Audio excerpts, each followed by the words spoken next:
胜者的纵容，他就整个对话。你谈四叉猫，你要讨论的是网络极端仇视的现象的背后，它是可以变现，而这个变现又让这个网络极端仇视现象它变成一种合法化、合理化。青鸟也是不断的淬炼，它是越提炼越纯。现在整个绿营、整个青鸟城，其实他们现在分成两派，有一派完全就是立场站队，四叉猫不能打，四叉猫做什么都是对的。这是赖清德要的哦，不够极端，不能称之为青鸟。Ladies and gentlemen, welcome the host. 陈毅讲的四叉猫讽刺柯文哲关1年不见到爸爸最后一面，嘻嘻。很多人说他是明面人性，我觉得更可怕的是他背后的支持者。显然四叉猫为了讨好他的同温层才做这样的发言，因为粉丝喜欢，他们觉得四叉猫正义感言，在某些人价值观中，只要讨厌一个人，对他做任何过分事情都可以，因为这叫做伸张正义，所以养出这样的意见领袖，知道受众们喜欢什么，然后喂养他们什么，然后再收割仇恨、灌溉风速的果实。当然，我也会谴责，也会有人说我在讨好受众，确实是我庆幸我能自己跟这种人站在对立面。生而为人，我希望你们都能拥有最基本的良善。来，我们看一下那个业配文好了。雪纺事业股份有限公司呢，针对这件事情呢有做一个道歉。针对本公司与四叉猫的团购合作引起的争议，以对我们的不满，我们感到非常自责与抱歉哦。在此向大家致上最深的歉意，真的很对不起。往后除了终止这部分合作业务之外，我们也会深切反省，加强管理，避免再有相同的事情出现。谢谢大家指正。因为四叉猫去嘲讽柯文哲，说关1年见不到爸爸最后一面，小草就觉得这个人泯灭人性，是啊，就去出征，就是说雪纺优格你怎么可以发给这种没有人性的这种政治网红业配，就扬言抵制雪纺优格。那雪纺优格后来就出了一个公告，说我们就终止跟四叉猫先生的合作，往后也会更加谨慎。那这边我也帮雪纺优格讲个话，他们真的没有再分政治立场，不分蓝绿，不分政治娱乐，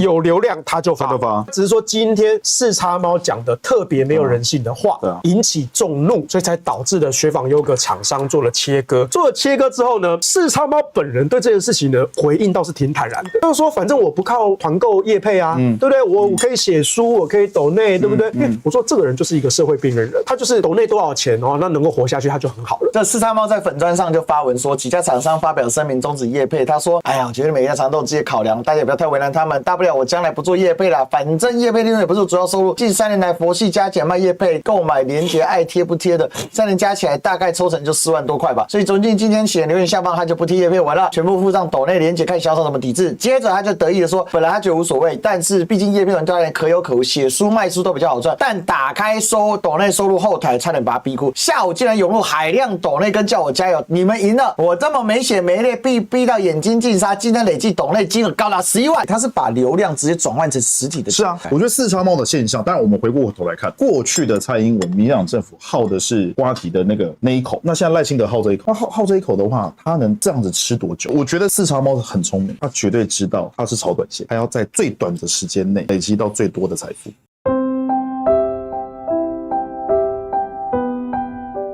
老实讲啊，有钱能使鬼推磨了。今天当这样的一套模式形成之后，它就真的是长期炒短线，一直炒下去，它就变成长期的短线，就是长线，它就永远停不下来。对，那这一点就变成说，你怎么喝它都喝不退，它就越来越邪恶，越来越变态，越来越可恶，越来越极端，越来越极端。可是每次都有效。就纯策略来说，它确实是相当成功。但是就整个社会的破坏的程度、社会的撕裂程度，还有整个台湾的长期的，甚至对整个华人圈的影响是非常恶劣的。我觉得是它可怕的地方是种瓜，他自己造瓜。对，而且这个瓜是臭瓜，他自己黑瓜，他自己种瓜，哇，这就恐怖了。我们探讨这件事情，你说四叉猫这样的人，我刚刚说他其实是本来是一个社会底层的，你说这个人要怎么去抵制他？我告诉你没有用，没有用啊，没有用。他永远有一群铁粉去供养他。那我们这种在外面的，不管是中立的或是另外一边的，你是不可能去动摇铁粉，那是一种邪教的信仰，不可能的。而且真正要去动摇他的收益，只有他们自己人在内斗的时候。四叉猫那些泯灭人性的行为，你不抵制不谴责。现在整个绿营、整个青鸟城，其实他们现在分成两派，有一派就是完全就是立场站队，就四叉猫不能倒，四叉猫做什么都是对的，正义的使者，所以我们就是要挺他。你雪纺什么烂厂商，就是只有小草会去买，我们就是永远抵制你雪纺，这是一派。另外一派是还要脸的，他就会觉得说，四叉猫那个言论我是真的也没办法认同啊。那厂商要切割就切割啊。那我觉得也 OK 啊。青鸟也是不断的淬炼，它是越提炼越纯哦，越纯啊。它就是赖清德要的哦，就是所谓的把杂质打掉。对，不够极端，不够青鸟的是以后不能称之为青鸟哦。其实不管在726、823这两波，其实很多人过去勇敢的说自己是青鸟，现在都下车，那个同温层会越来越厚，越来越极端，排他性会越来越强。但我觉得这样也无妨。因为其实就跟726大罢免是一样的，你青鸟越闹越极端，极端到那些沉默的螺旋开始转起来，然后给你一个当头棒喝。没错。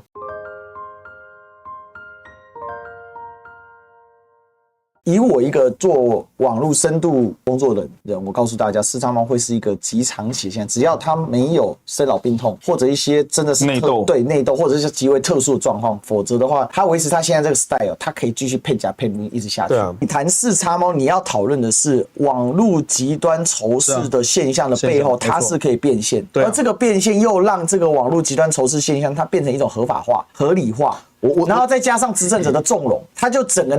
我们讲传统蓝营上会有个问题是，今天这个人讲话很出格，今天这个人表现得很糟糕，他会有一种效应叫我羞愧的不想与你为伍。绿营的没有这个问题，你今天争议越大，越多人骂你，他的通告越多，他流量越好，因为他们知道流量为王。主流的政党民进党用造谣的方式，以前过去政党的底线就是不能随便造谣。对，大家还记不记得马英九车队自由时报做了一个合成图？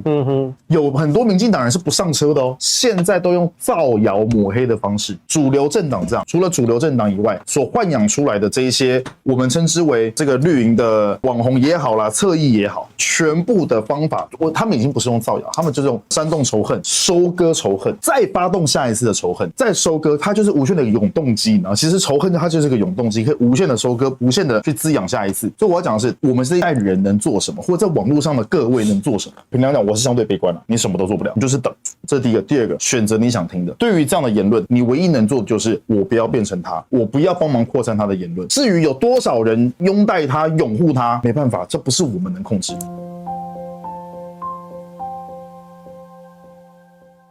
来，我给大家看一个更卑劣的是什么？当我们认为四叉猫讲话很恶劣、非常低劣去抵制他的时候，他的受众是反向抵制厂商。我是你们长期客户，还有将近20瓶代理，因为你们无理拒绝四叉猫合作，我决定改进其他品牌，永远不在你家消费。实在不懂四叉猫做了什么坏事，没关系，我也有我的选择。讲一个老实的，要不是四叉猫，我也不想跟你买。我的节目其实和雪纺优格合作许久，我自己也自费买了许多次。我实在不懂为什么这么大一间公司，连自己的产品定位和消费族群都不知道。你们真的以为小草会去买优格饮吗？我觉得最智障是这句话，你凭什么觉得小草不会去买？我觉得很好笑是，对你哪来的自信，觉得都是你们在消费？今天那个一罐优格饮就几十块的东西，对，一杯优格也不过就100多块的东西，这是一个平价的日常消费食材。你有种去抵制黄仁勋的 NVIDIA 显示卡吗？对啊，我觉得这很好笑，一个平常日常的食材可以买出优越感。现在四叉猫被雪纺终止合作嘛，然后现在青鸟就在反攻，他说